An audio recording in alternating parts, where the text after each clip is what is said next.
bien salut tout le monde, c'est Tinothero et on se retrouve pour le Parlons des Shishibukai. Merci à Pierre Guillaume pour m'avoir proposé ce sujet dans les commentaires, donc je te remercie vraiment. On va pouvoir traiter ce sujet dans cette vidéo, surtout que la rêverie arrive en 2017 par rapport aux dernières infos du Jump Festa. Donc la vidéo va se séparer en 3 parties distinctes. Donc tout d'abord, tous les Shishibukai qui ont existé et ceux qui ont leur titre révoqué ou qui sont exclus.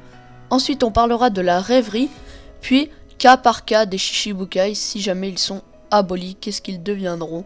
Et pour finir, le bilan. Il faut savoir qu'il y a déjà eu 12 Shishibukai, donc 5 qu'il reste maintenant et 7 qui ont existé. Les actuels sont Weeble, Baggy, Hancock, Kuma et Mihawk. Et les anciens sont Crocodile, Greco Moria, Trafalgar D. Waterloo, Doflamingo qui ont leur titre révoqué, et Jinbe et Marshall D. Teach qui se sont eux-mêmes enlevé leur titre. Alors là ça fait 11, vous allez me dire mais il en manque un, mais il y a aussi Alvida qui est une corsaire au tout début du manga. La preuve avec cette image, on voit que Oda écrit bien que c'est une capitaine corsaire et elle s'est fait destituer de son titre par Luffy.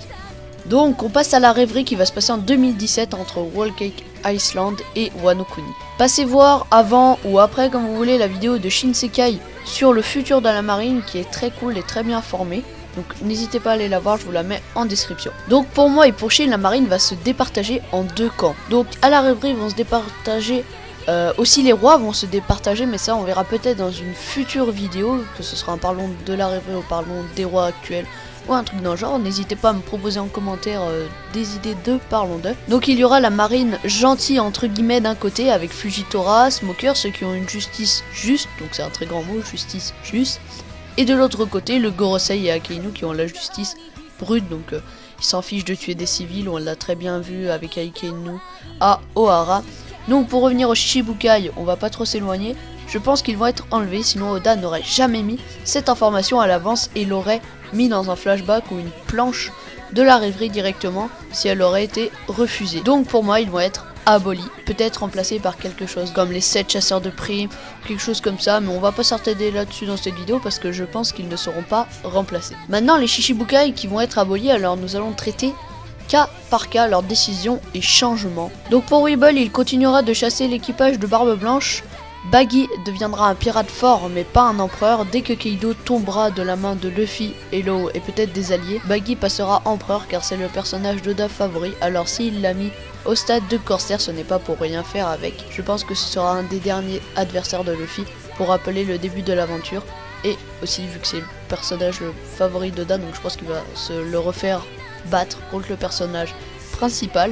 Et il deviendra empereur et très puissant jusqu'au jour que les empereurs disparaissent, que le titre en fait soit révoqué, enfin que ça n'existe plus le terme d'empereur tellement que Luffy sera haut dans la piraterie. Pour Hancock, elle mourira pour moi, je vous expliquerai dans une future théorie, peut-être la semaine prochaine, on verra ça, voire elle est déjà morte. Mais sinon elle restera sur son île en train de gouverner et sera tranquille comme une reine, comme à Alabasta, voire Dressrosa. Elle rejoindra peut-être la marine, on ne sait pas, mais je n'y crois pas trop, je vous expliquerai pourquoi dans une future vidéo. Kuma, qui est déjà une arme du gouvernement, sera un soldat du gouvernement très puissant. Voire il mourira d'une façon ou d'une autre, peut-être de l'intervention de Dragon qui le fera mourir pour qu'il ne serve plus à la marine, comme ça. Franky, qui est un des plus faibles Mugiwara, selon moi aurait ce fruit, et comme le dit la théorie de les théories du roux, il y a plein de parallélismes entre ces deux personnages. Le fait qu'ils soient cyborg, ensuite si on additionne les chiffres de Franky qui donnent en japonais, il me semble, ça donne la prime de Barlon Kuma. Donc n'hésitez pas à la voir, je vous mets la vidéo en description. Mihawk pour moi rejoindra l'équipage de Shanks ou fera comme Hancock, restera sur son île, puis il mourira, je pense, des mains de Barbe Noire. À cause de cela, ça provoquera une instabilité dans le nouveau monde et c'est ce qui va mener petit à petit à la grande guerre de One Piece, car on voit que Oda accélère le rythme et pour moi tout va s'enchaîner très rapidement. Pour conclure, les Shishibukai à la rêverie vont être abolis. Certains seront du côté de la marine, d'autres de la piraterie.